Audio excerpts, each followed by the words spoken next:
गणतंत्र दिवस की आप सभी को हार्दिक शुभकामनाएं दोस्तों। आज के इस अवसर पर मैं आप सभी लोगों के सामने एक गांव में घटी हुई ऐसी खतरनाक भूतिया घटना की कहानी लेकर आ गया हूं ना, जिसे सुनने के बाद आपको गारंटी डर तो लगेगा ही, वो तो हमेशा की तरह। लेकिन आप लोगों को एक कमाल की सीख मिलेगी। आज की कहानी जुड़ी हुई है एक आदमखोर अघोरी से। जी हाँ, दरअसल काफी साल पहले की बात है। घंटीगंज बड़ा खुशहाल सा गांव हुआ करता था। हुआ ऐसा कि उस गांव में अचानक से लोगों ने ये नोटिस करना शुरू किए कि जितने भी लोगों की मृत्यु होती है और फिर अंतिम संस्कार करके लोग घर पर आते हैं और फिर अगले दिन अस्थियां इकट्ठी करने के लिए वहां पर पहुंचते हैं, तो वहां पर किसी की भी लिटरली अस्थियां मिलती नहीं थी। गांव के लोगों को समझ में नहीं आ रहा था। जो बड़े बुजुर्ग थे ये कहने लगे कि हमारे गांव को किसी का श्राप लग गया है।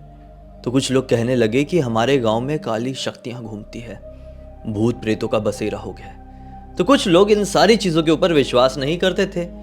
उनका ऐसा था कि ये काम किसी ऐसे इंसान का है जो अस्थियां चुरा कर कुछ तो करता है। उनका पता नहीं क्या करता है, लेकिन कुछ तो करता है। दरअसल काफी समय की छानबीन के बाद उन लोगों को पता चला कि हमारे गांव में थोड़ी ही आगे एक आदमखोर अघोरी रह रहा है। वो कहीं बाहर से आया हुआ था, बाहर से, वहां का रहने वाला नहीं था। वहां पर रह रहा एक छोटी सी अपनी झोपड़ी बनाकर बीच जंगल में।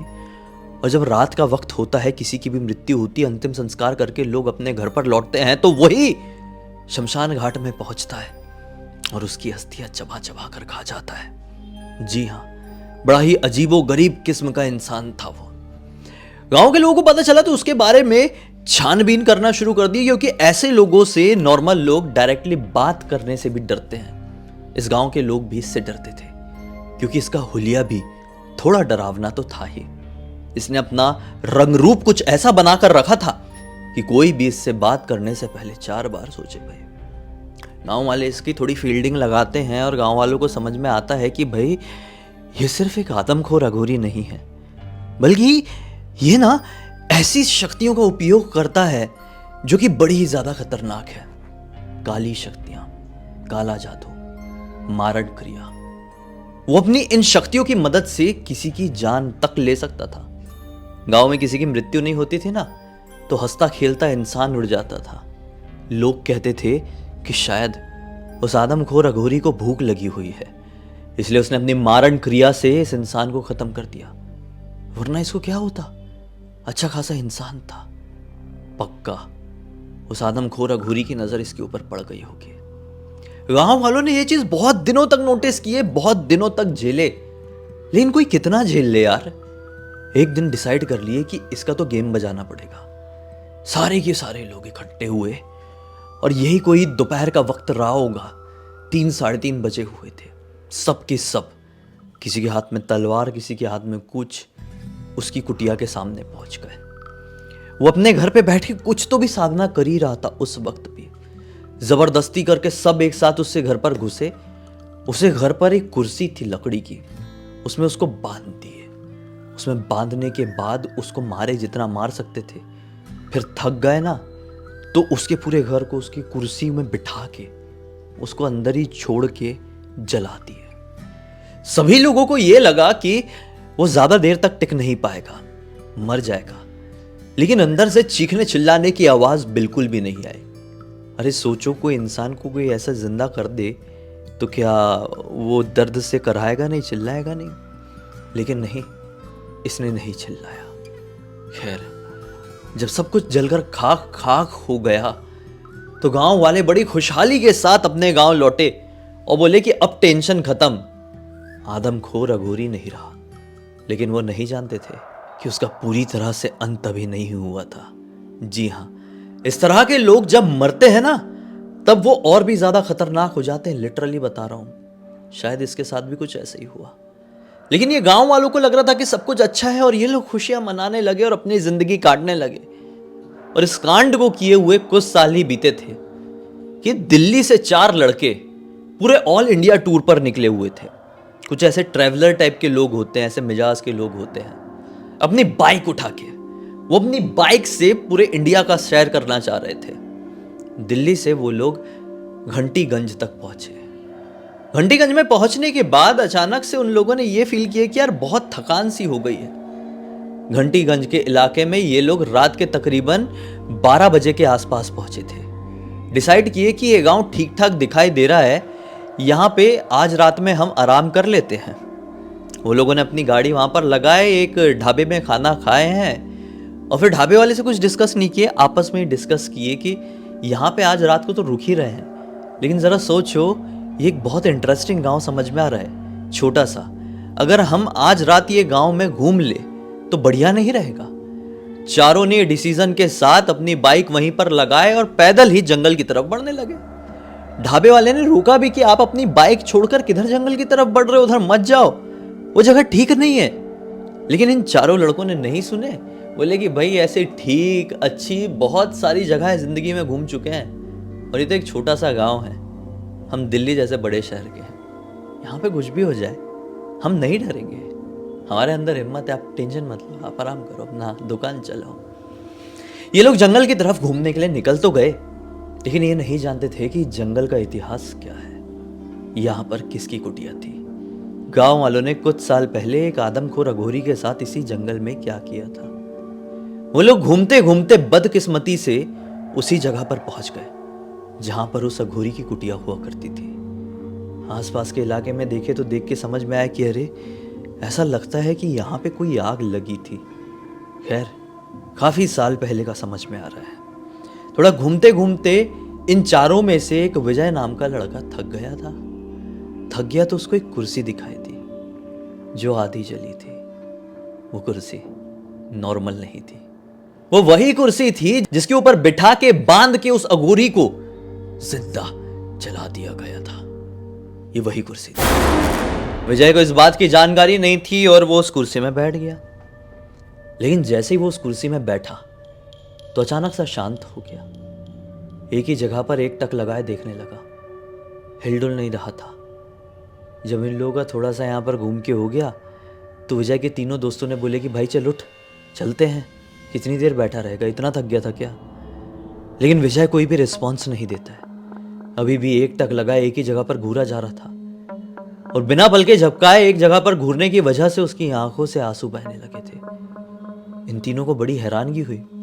उसको जैसे ही उठाने को हुए हैं उसने इतने बड़ा अपना मुंह खोला है, लिटरली इतना बड़ा मुंह खोला है और चिल्लाया है कि जिसके हुलिये को देखकर ही उसके बचपन के तीनों दोस्त घबरा गए। वो अचानक से उस कुर्सी को ऐसे पकड़े पकड़े उठा। यार समझ लो ये कुर्सी में बैठा है, इस कुर्सी को पकड़े पकड़े उठा। आप समझ रहे ना कैसे उठा होगा। इस कुर्सी को छोड़ा भी नहीं और इसमें खड़ा हो गया।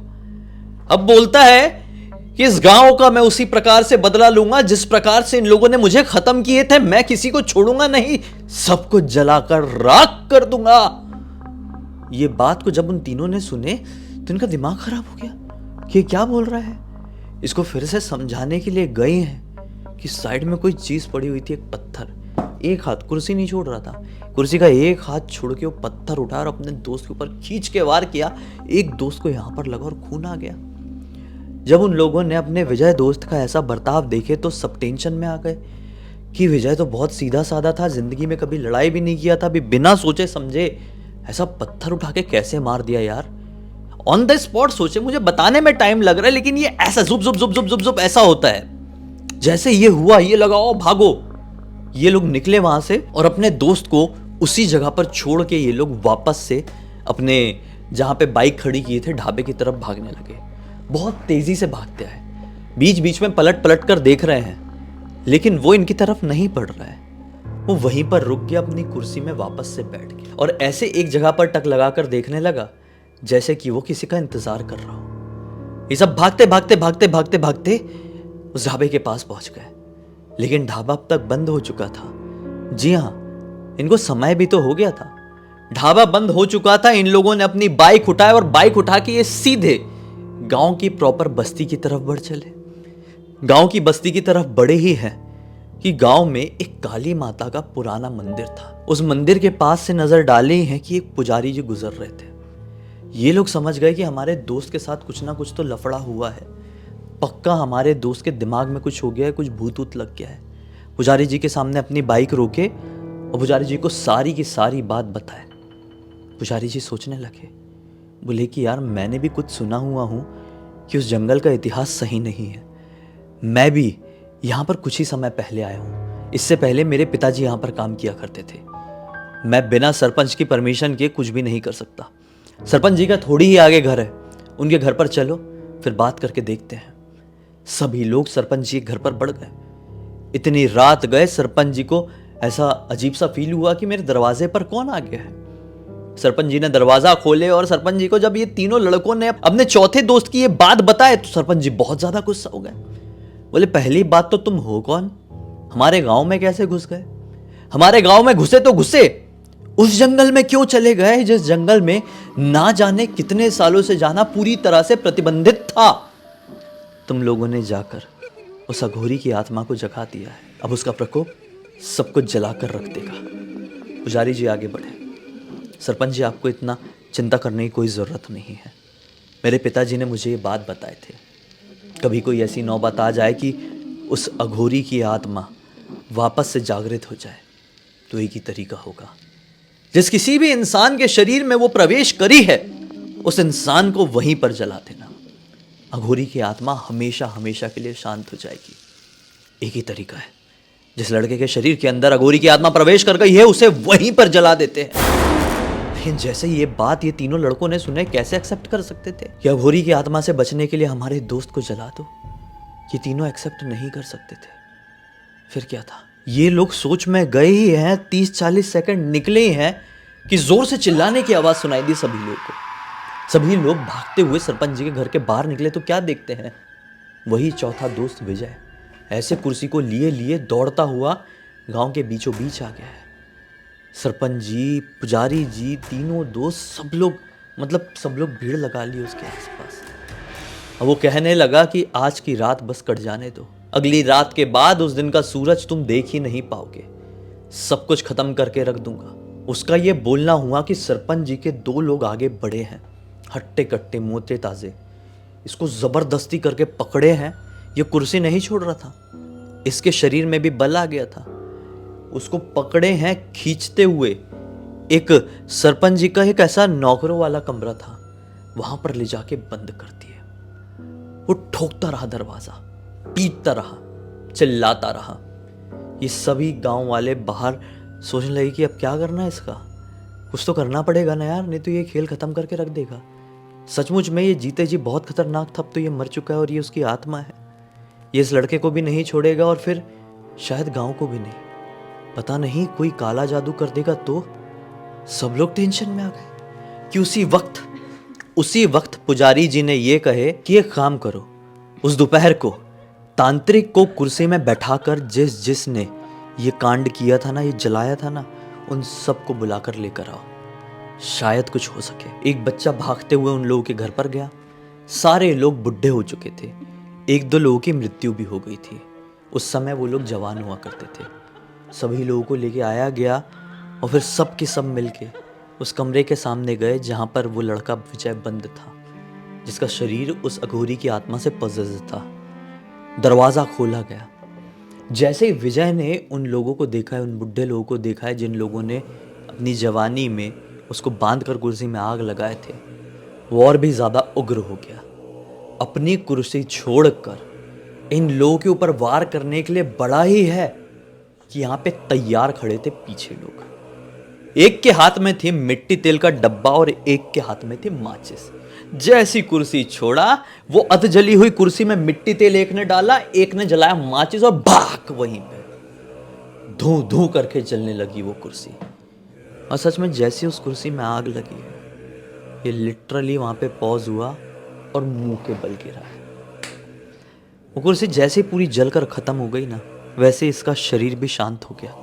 उससे पहले इसका शरीर फड़फड़ा रहा था, ऐसे जैसे कि समझ लो एक मुर्गी को जब मार रहे होते तो कैसे तड़पती है ना, वैसे ही उसका शरीर फड़फड़ा रहा था। खैर, गांव में एक डॉक्टर साहब भी थे।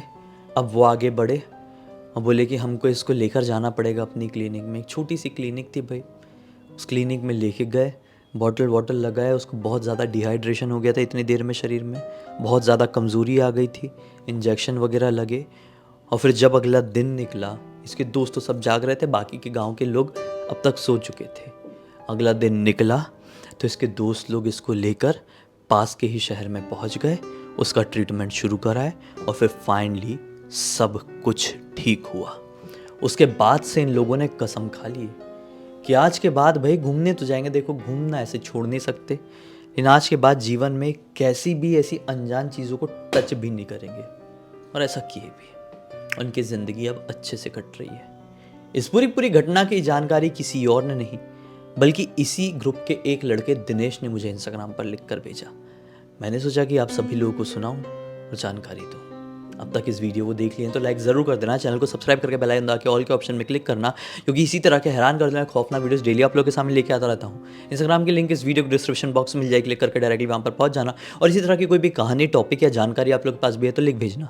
हो सकता है मेरा अगला वीडियो कल आपके हिसाब से बन रहा हो। तो चलिए कल फिर से मिलता हूँ, तब तक के लिए बहुत बहुत धन्यवाद। आपका दिन शुभ हो।